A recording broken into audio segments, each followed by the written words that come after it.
This is the story of the rise to power of the largest wolf pack ever known.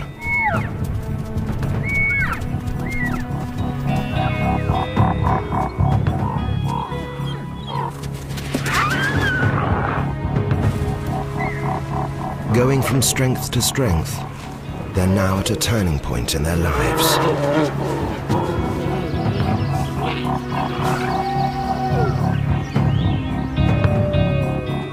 The balance of power is shifting within the pack.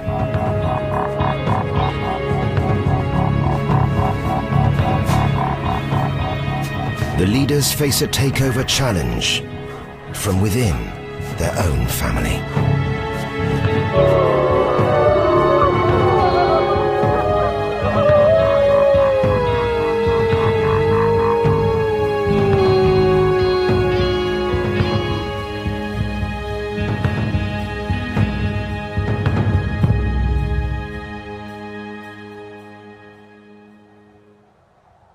Winter in Yellowstone is 6 months of temperatures below freezing.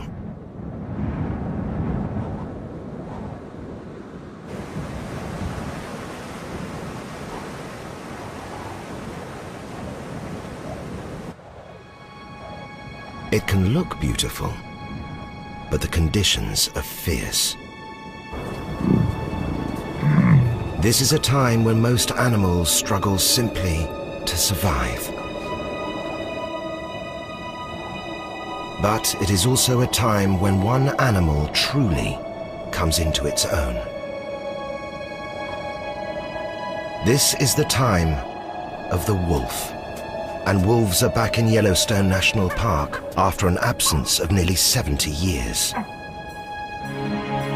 American grey wolves are formidable predators. They hunt in large packs and bring down prey far larger than themselves. Wolves have been nipping at the heels of elk for hundreds of thousands of years.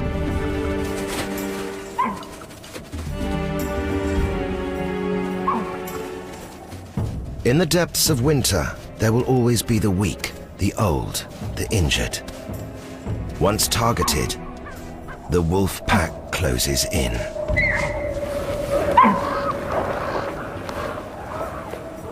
The pack has its prey, but the wolves won't be allowed to eat in peace. As the bison stumble across the wolves and their kill, they panic.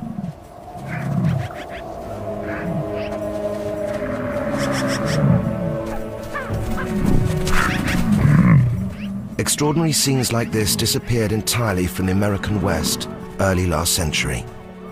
Millions of bison were exterminated, and the wolf wasn't far behind. It was treated as vermin by ranchers and park officials, hunted, poisoned, and trapped. The Yellowstone wolf was gone.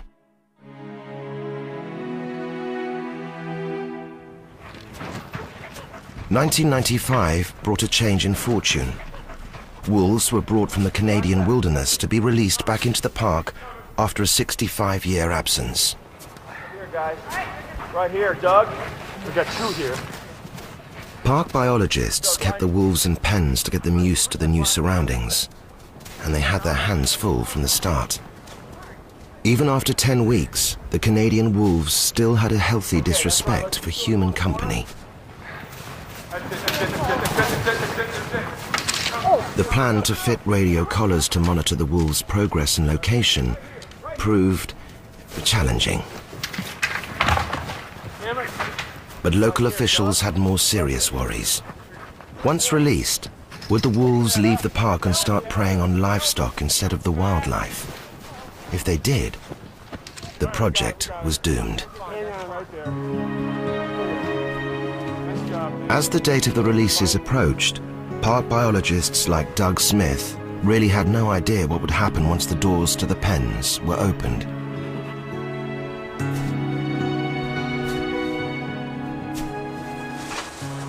Watch out! There are 2 are out! We got 2 out! Many people were tearful. The emotional burden that was lifted off of people's shoulders was tremendous. Now, what was going to happen? Would this take? Would the wolves go back to Canada? What are they going to do? In theory, Yellowstone was perfect wolf habitat, but no one really knew whether the wolves would thrive, starve, or simply leave the park.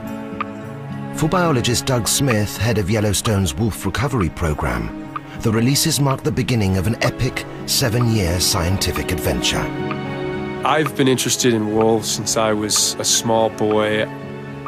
I never dreamed that I would be in the position that I am today. And for me, this truly is a labor of love. I love going to work every day. I love trying to figure out what these animals are doing, their stories, their interactions with the other animals in Yellowstone is a wonderful opportunity that challenges me in every way.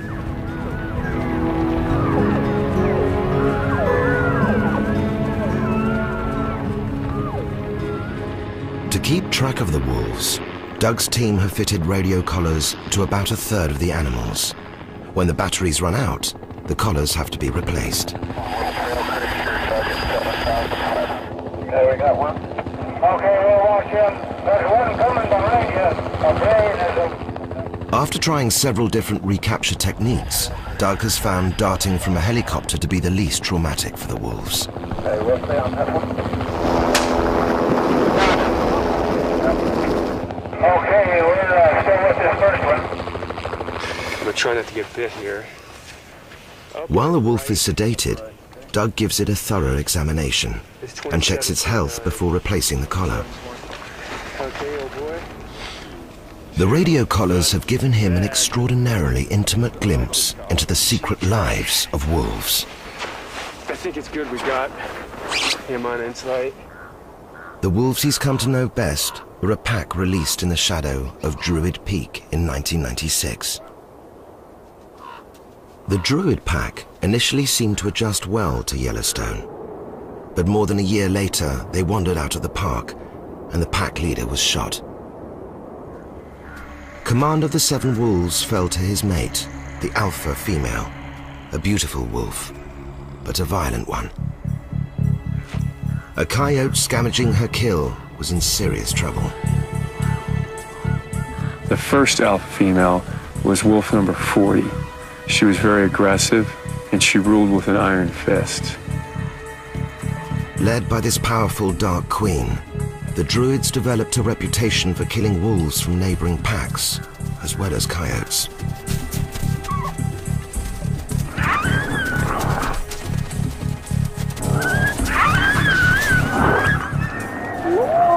A stranger from a rival pack, a young male known as Number 21, entered the Druids' territory. He risked his life to court the Dark Queen.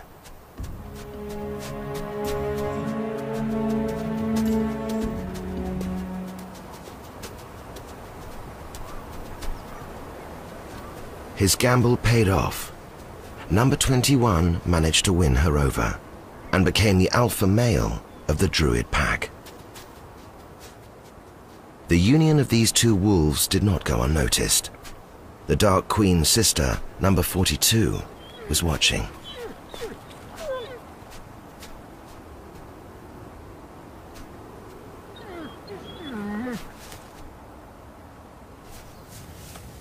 Known as the Cinderella Wolf, Number 42 was in constant trouble with her sister. She was never quite submissive enough to please her leader. Vicious put-downs were all too common. And then, one night, everything changed. The Dark Queen was dead, probably killed by her own sister.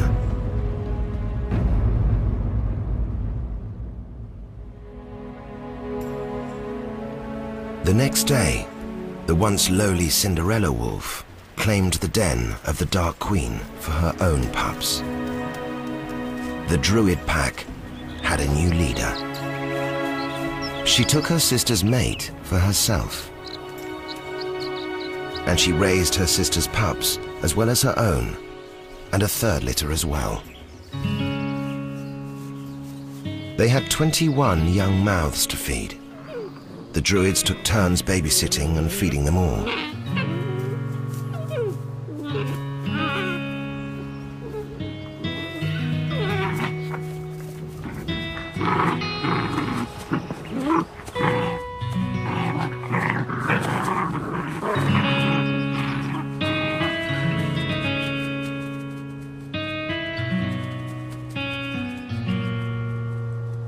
All but one of these pups from 3 litters grew into adults, a remarkable achievement for the Druid pack, and a triumphant return of wolves to Yellowstone. I didn't think that 20 out of 21 pups were going to survive. Yellowstone was the ideal place for wolves to be, and they weren't there, and we reintroduced them, and conditions were such that they could have 3 litters of pups in one pack, and they could have 20 of 21 of those pups survive. Eventually, the Druid Peak pack grew to 37 members, almost certainly the largest wolf pack ever known. With so many wolves, the Druids became a force to be reckoned with. They needed more territory, and their howling left no doubt they intended to take it by force.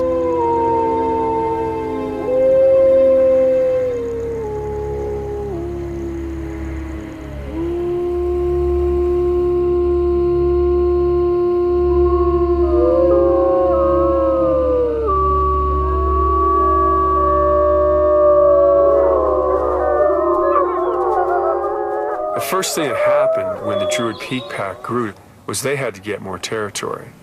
They had to take over more land. Unfortunately, all the land in the northern part of Yellowstone was occupied by other wolves.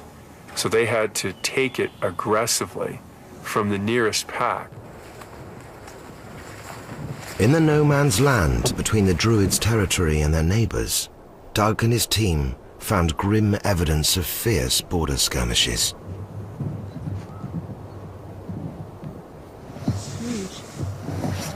Yeah, that's pretty big. Lots of blood. Territorial skirmishes between wolf packs can be ferocious. In fact, they can be so bad that wolves can die in these boundary skirmishes about who's going to control the different areas of the park. This area right here is a major zone of tension between these two packs. Their territorial boundaries pretty much abut here, and 3 wolves have died in 3 years right along this boundary. The Druids almost certainly killed this wolf in pursuit of more prey and more territory. But their grey fur shows that time is catching up with the Druids' alpha pair. The once black Cinderella wolf and her dark partner have entered their twilight years.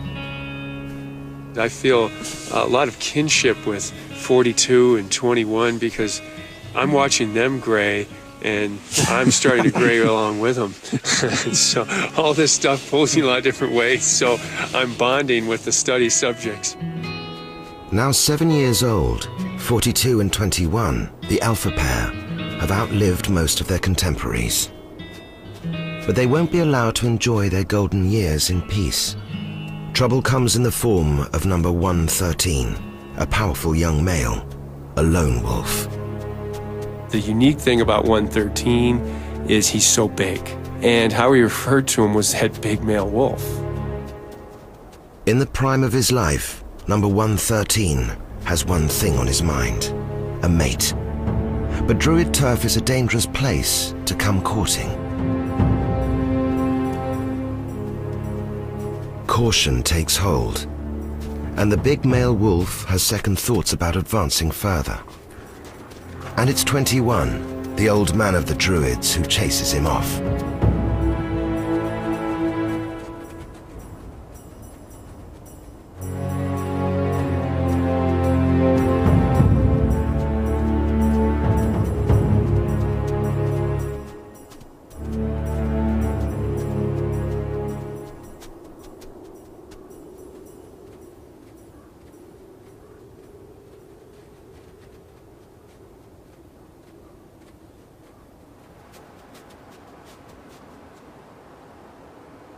But the Druid pack has young daughters, and the powerful stranger's presence hasn't gone unnoticed.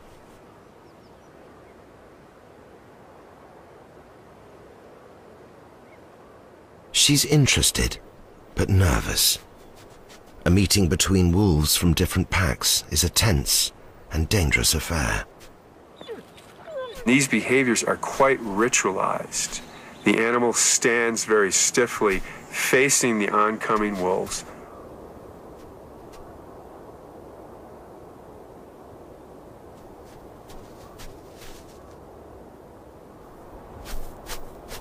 It almost appears as if the wolf is highly nervous and moving in a very kind of mechanical way, probably trying not to do anything wrong, because the slightest mistake could mean death for that wolf, and that wolf knows that. Clearly, the young Druid ladies appear more amorous than aggressive. Not so their father.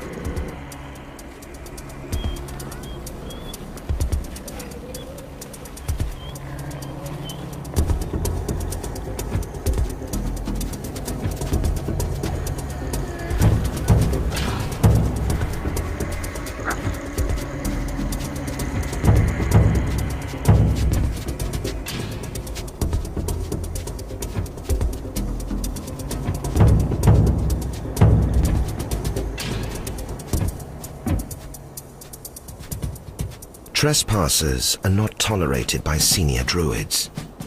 Big number 113 is seen as trouble. Humbled and submissive, one daughter comes crawling back to her father.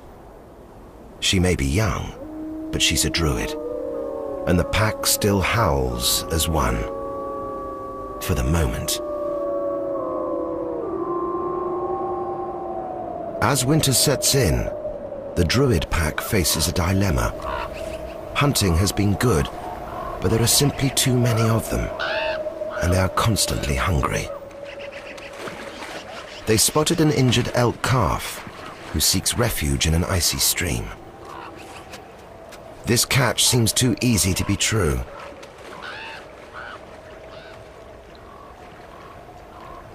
But it means getting drenched, and the wolves are not sure it's worth it.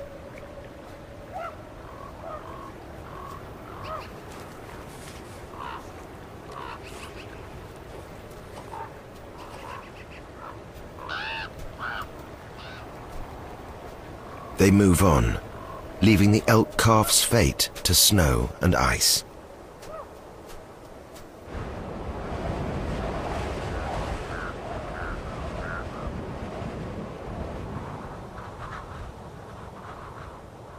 Winters in Yellowstone are merciless. Temperatures can drop to 50 below.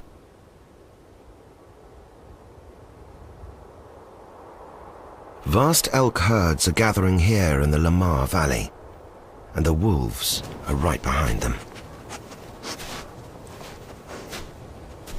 Led by the veterans 21 and 42, it's time for the pack to turn to the business of hunting. This is prime wolf country, full of elk, a favorite prey, and they know the local terrain, which gives them an advantage.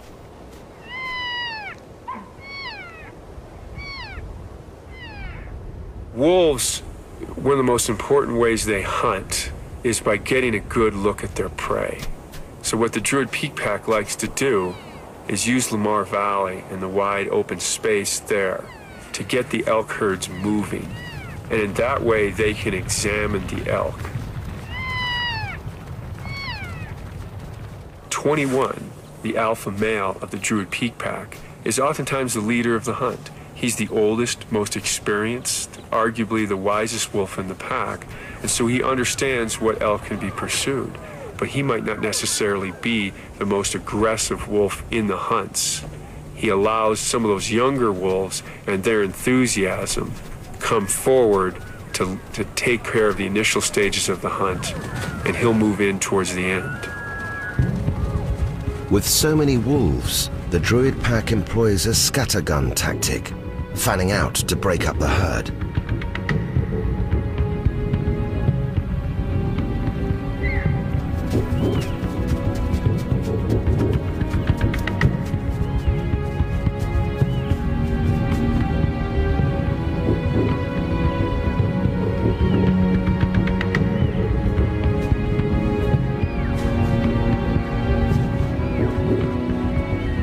Each wolf follows its own target, but keeps an eye out in case a fellow druid is on the heels of an easier mark.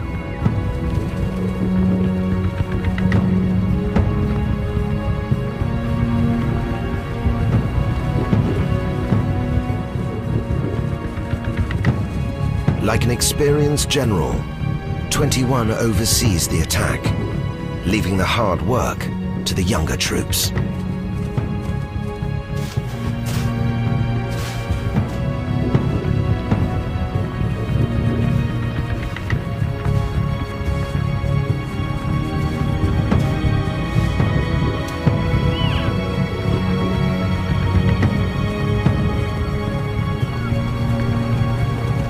All it takes is a single stumble. The takedown is the most dangerous moment. A frightened elk can easily deal a fatal blow with its sharp hooves. But the druids have experience on their side. The prey is overwhelmed. With so many hunters, the carcass will be quickly stripped to the bone. There will be little left for scavengers.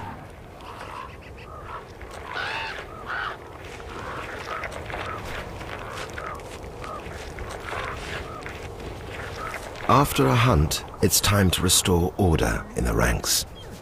The alpha female, 42, demands submission from her daughters.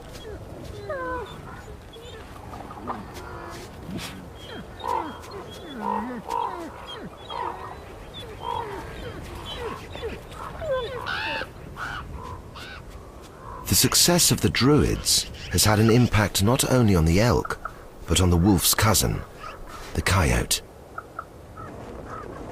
Continually harassed by wolves, its numbers have fallen by half in the Lamar Valley.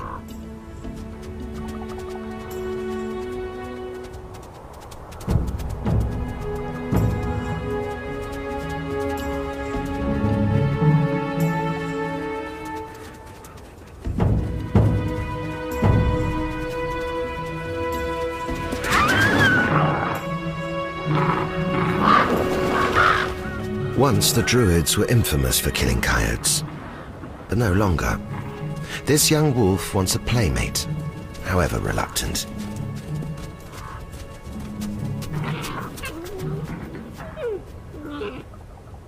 The two creatures understand a common body language. The coyote knows that this is a game, and not game over.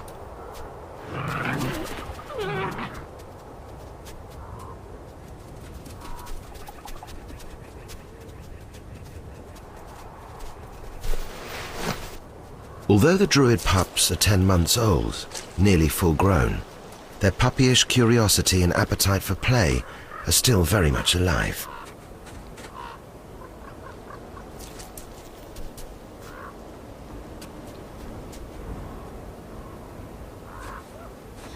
Play lets young wolves establish their status in the pack, a constantly shifting power struggle.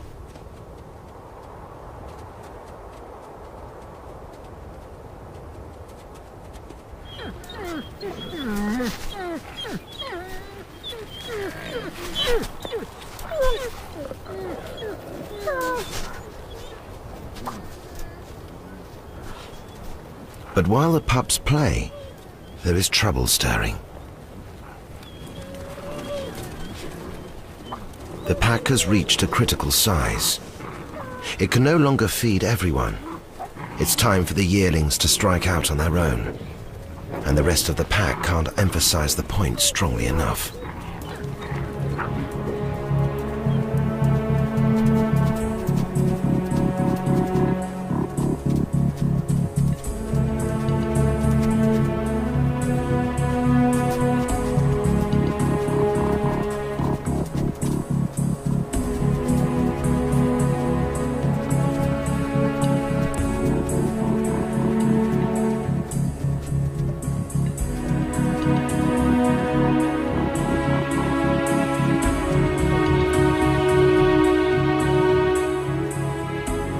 Shunned by his own family, this outcast will have to make his own way in the wilderness.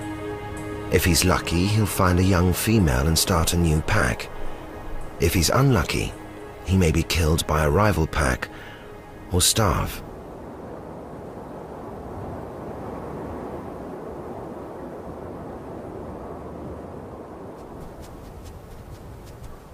In the late afternoon, one of the druid daughters is restless, and with good reason.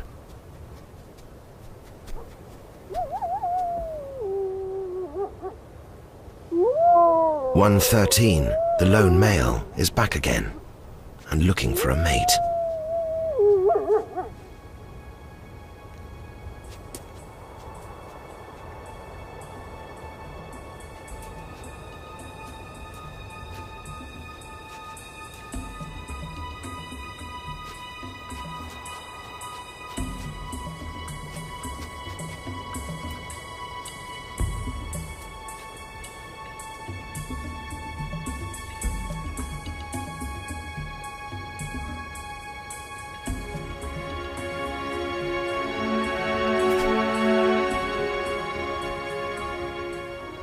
In this moment, the first steps in the formation of a new alliance have been taken.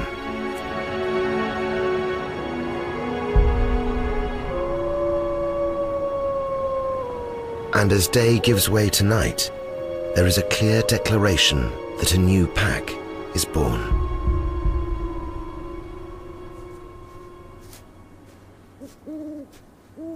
Under cover of darkness, another druid female approaches the big male stranger.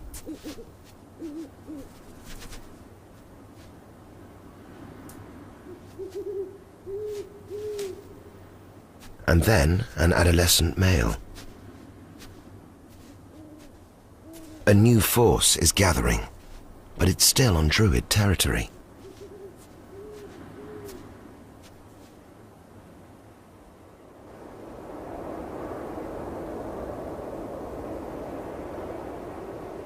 The morning finds Old 21, the alpha male, leading the remaining druids on border patrol. This is not a good time for the new pack to be caught out in the open, and a very bad time to be caught mating. Mother and father suspect nothing as yet. The new gang spots the patrol. It's definitely time to leave. At the top of the ridge, a team of druids seals off an escape route. The big male stranger takes no chances.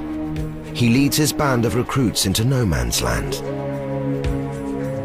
On the way out of the valley, he's joined by several more druid deserters.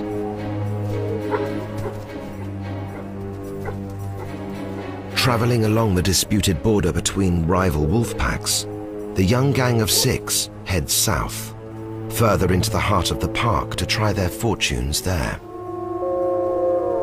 The loyal druids reaffirm their ownership of this part of Yellowstone.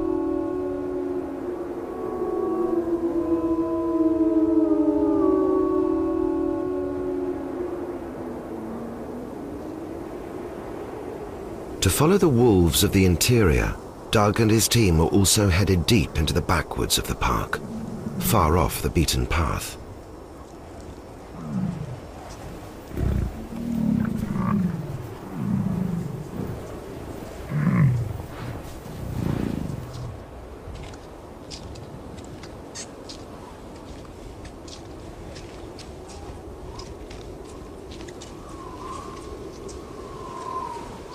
Deep in the heart of Yellowstone is where winter hits hardest.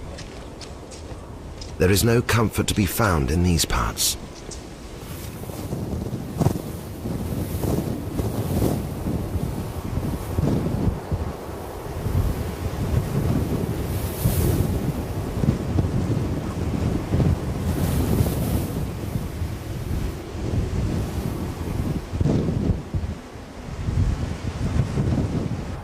During their study, the scientists have observed that predator and prey actually communicate with each other during a hunt. Over countless numbers of years, elk have developed signals that advertise their strength and fitness to wolves. And wolves have developed the ability to guess when the elk are cheating. These elk are signaling that they're strong by energetic and exaggerated trotting.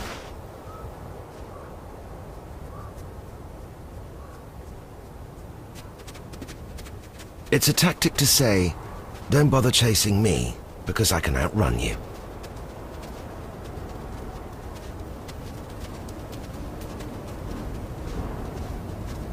Sometimes the wolves will call their bluff and continue to chase the elk.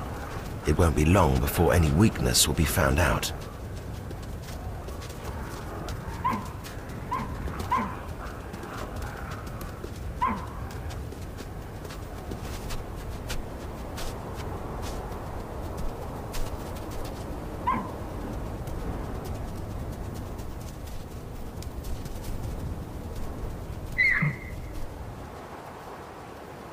Elk and wolf are much more evenly matched than might appear, and standing its ground when surrounded by a pack of hungry wolves turns out to be a winning strategy, if the elk can hold its nerve.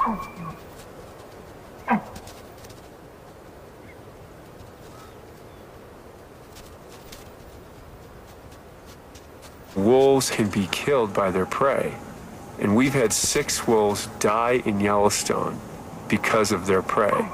5 by elk, 1 by a moose. So wolves have to be very, very careful at what they kill. Standoffs like these can go on for hours.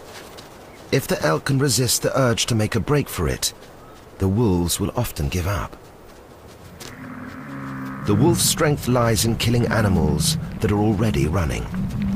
A passing group of bison is too tempting to resist.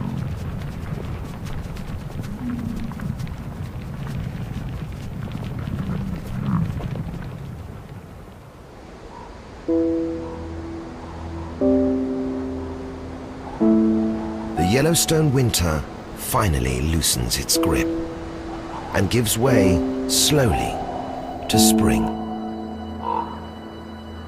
The winter has culled the weak and the old. Only the fittest have survived.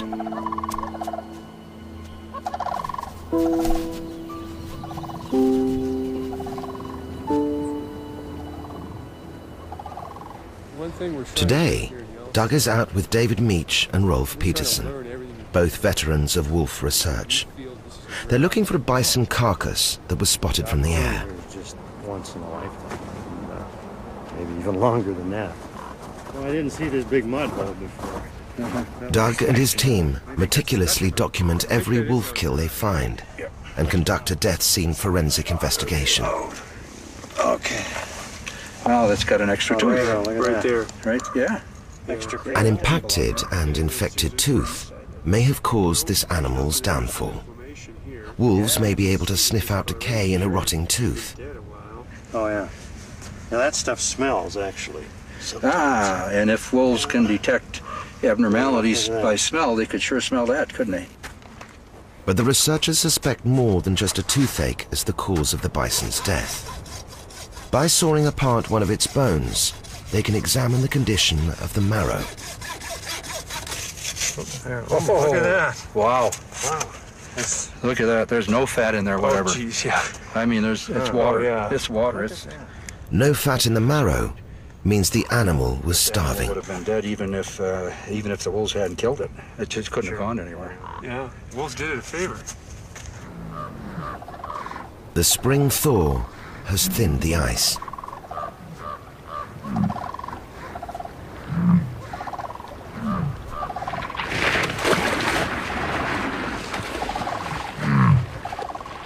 The bison will find escape impossible.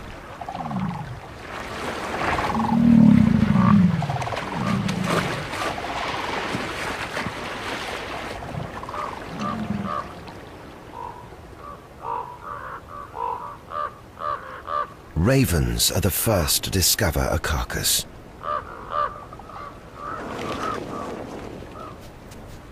Coyotes aren't far behind.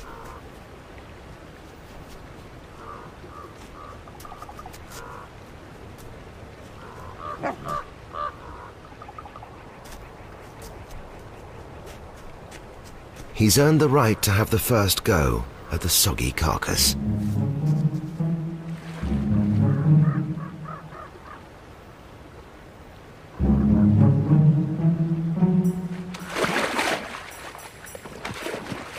Not that it's going to be that easy.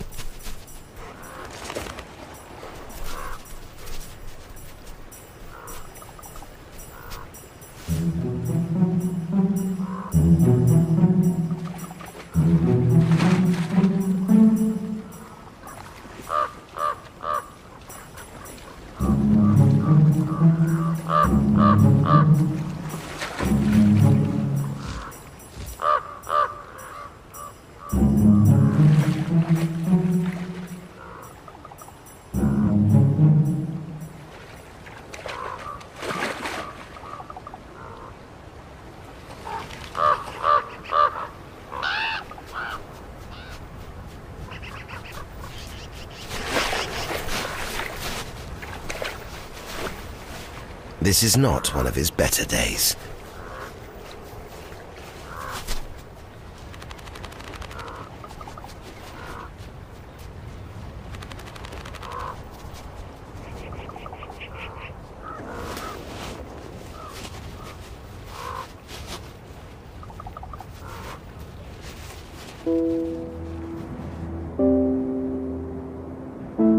Springtime in Yellowstone is fickle.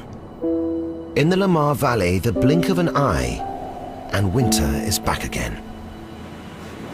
A mother grizzly and her cub have emerged from their winter den, only to be greeted by driving snow, and something more sinister.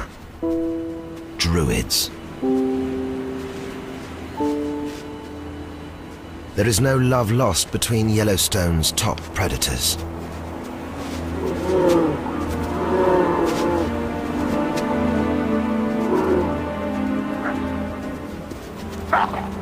Wolves and grizzlies have been known to kill each other's young.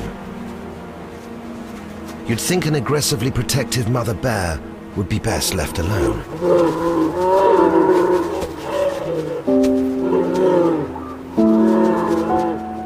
She could break a wolf's back with a single swipe of her paw, but she can't risk straying more than a few yards from her cub.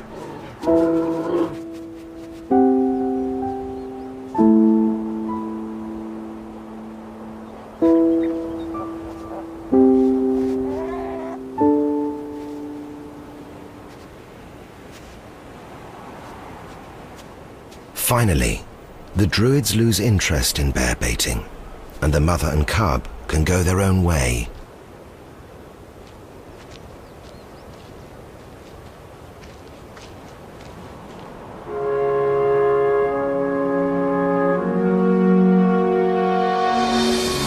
After several false starts, spring has taken winter's place.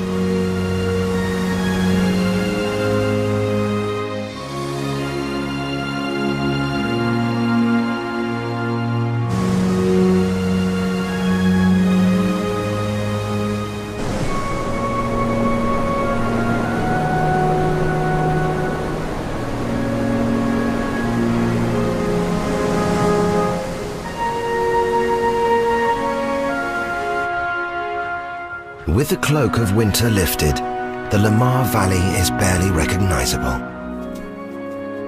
There are newcomers here, just getting to know the place.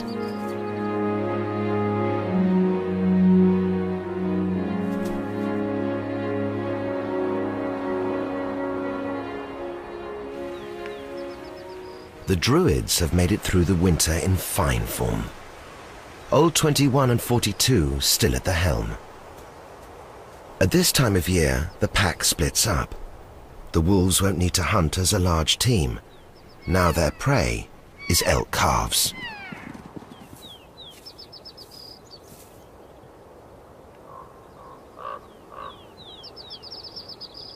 And it's not just wolves. Every predator is drawn to them.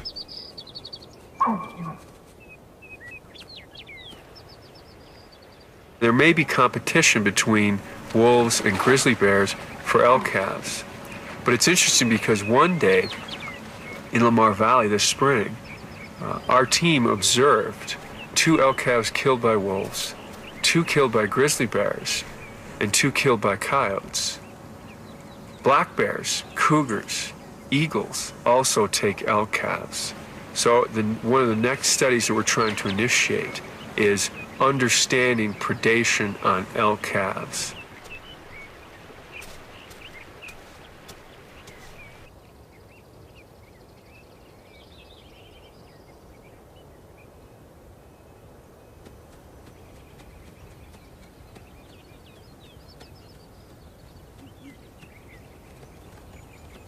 The calves are nimble and quick even at this young age. A grizzly is surprisingly fleet for its size. It can reach a top speed of 30 miles an hour.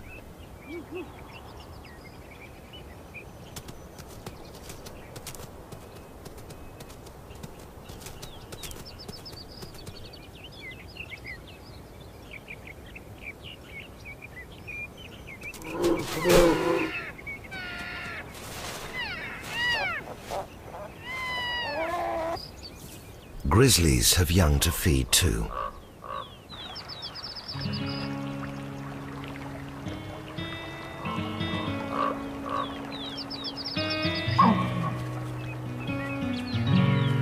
The reintroduction of wolves to Yellowstone, though, hasn't been welcomed by everyone.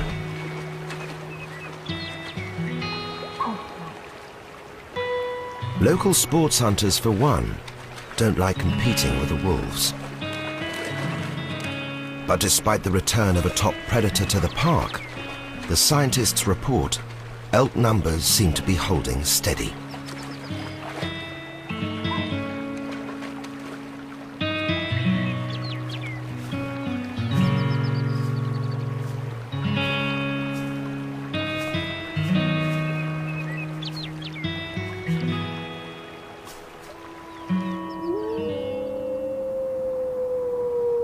But the controversy has spread beyond the park. Nearly half of the wolves now live outside Yellowstone, where they are often not welcome. Local ranchers feared for the loss of their cattle, but after 7 years, the true losses have been far lower than many ranchers had predicted.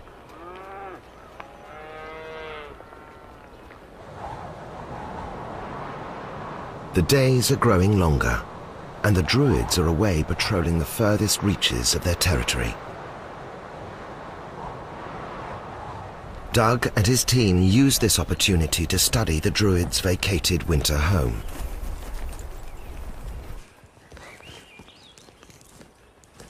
Den sites are treasures. You get a view into the wolf's world. You know, it's just like going to your house after you've moved out. Okay. Oh yeah, it goes back a ways. Can you see the main chamber at the end? I can. They've found that females make dens in caves, dig under tree roots, and even take over beaver dams. It's a narrow entryway with a big chamber at the end. It might go at least 16 feet. An entrance that probably a grizzly bear couldn't get down, but a chamber that was pretty roomy and comfortable. The Druids themselves are now long gone, spending the summer at a rendezvous site. Their 2-month-old pups stay here, making the most of the lush period of sunshine, while most of the pack hunts. There are plenty of new sights and smells to investigate, and an attentive babysitter nearby to make sure things don't get out of hand.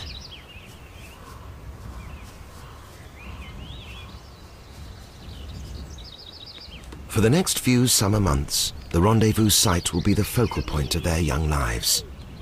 Though adults often go their separate ways to hunt, they return to the rendezvous site to feed the pups and keep in contact with the rest of the pack.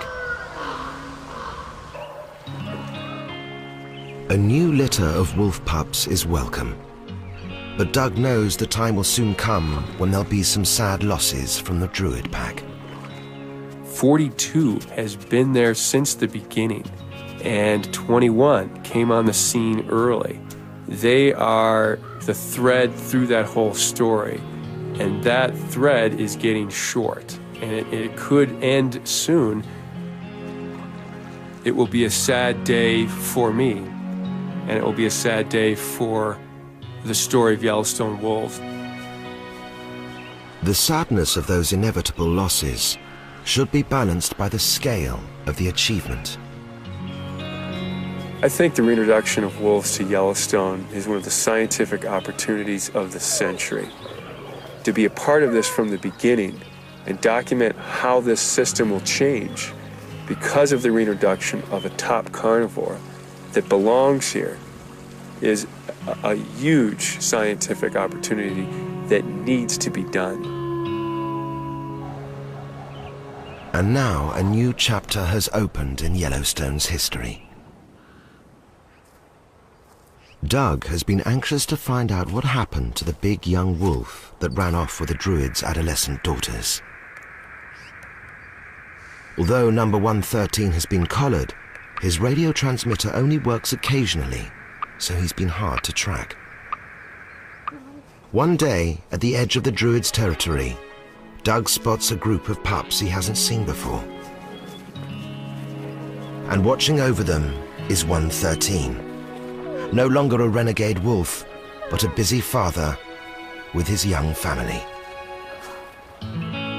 With the arrival of the pups, this group is now officially a pack in its own right, and 113 is their alpha male.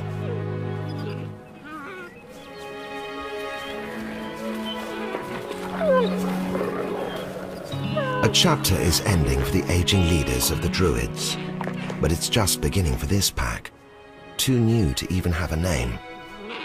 Future skirmishes over Yellowstone territory are inevitable. As these young wolves face the future, this is their battle cry.